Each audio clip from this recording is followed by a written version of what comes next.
आता बातमी हवालदिल झालेल्या सोयाबीन उत्पादक शेतकऱ्यांची। एकीकडे पावसाने ओढ दिली असतानाच दुसरीकडे मात्र बोगस बियाण्यांमुळे शेतकरी हैराण झाला आहे। सोयाबीन उत्पादक पट्ट्यात बोगस सोयाबीनच्या बियाण्यांची मोठ्या प्रमाणात विक्री झाली आहे। त्याचा फटका शेतकऱ्यांना बसू लागला आहे। बुलढाण्यात बोगस बियाण्यांविषयी कृषी विभागाकडे 44 तक्रारी आल्या आहेत, तर अमरावतीत बोगस बियाण्यांच्या विक्रीविषयी कृषी विभागाने पोलिसात तक्रार केली आहे।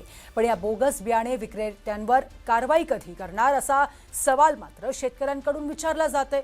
इकडे जालन्यात बोगस बियाण्यांमुळे शेतकरी अडचणीत सापडला आहे, पण याविषयी कृषी विभाग कधी कारवाई करणार असा प्रश्न मात्र निर्माण झालाय।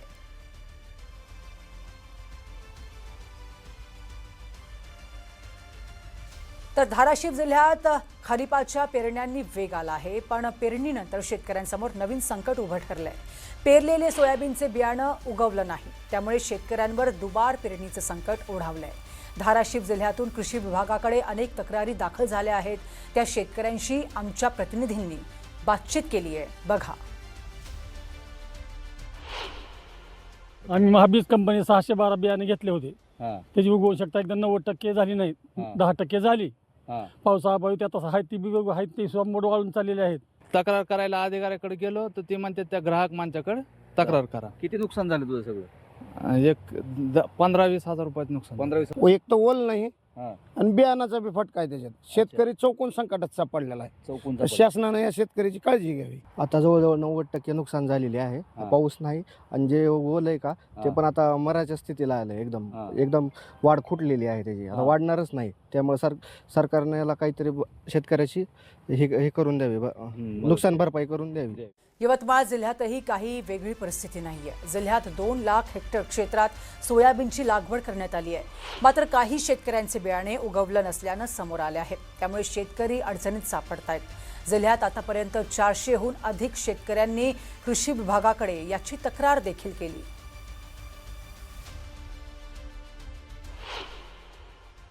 यावर्षी यवतमाळ जिल्ह्यात जवळपास 2 लाख हेक्टरवर सोयाबीनची लागवड करण्यात आली, मात्र बऱ्याचशे जे शेतकरी आहेत त्यांचं सोयाबीनचं बियाणं जे आहे त्याची उगवण क्षमता झालेली नाही आणि त्यामुळे कृषी विभागाकडे अनेक शेतकऱ्यांनी तक्रारी केल्या। याचा तक्रारीचा जर आकडा म्हटलं तर आतापर्यंत जवळपास 400 पेक्षा जास्त शेतकऱ्यांनी तक्रार दिली आहे, मात्र कृषी विभागाने ज्या पद्धतीने त्याची दखल घ्यायला पाहिजे तशा प्रकारची घेतल्या गेली नाही अशी शेतकऱ्यांची ओरड आहे।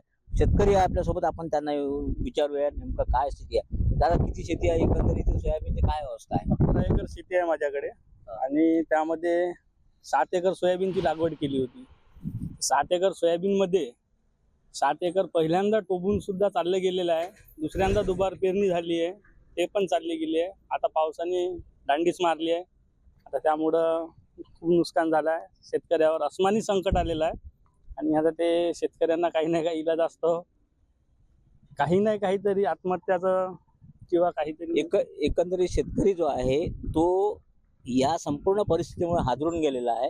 दादा, मला सांग की किती एकंदरीत शेती आहे, कशा पद्धतीने शेतीची लागवड केली होती आणि जो पैसा शेतीला लावला तो कशा पद्धतीने तुम्ही जमवला होता? तो आम्ही मेहनतीने केला होता। 4 एकर होतं, त्याच्यामध्ये सोयाबीन लावलं होतं 2 एकर। पहिल्यांदा लावलं होतं तर ते काही तसं काही जमलं नव्हतं। आता डबल पेरलं तर ते पाणी नाही आहे। भास्कर मेरे, न्यूज 18 मराठी, यवतमाळ।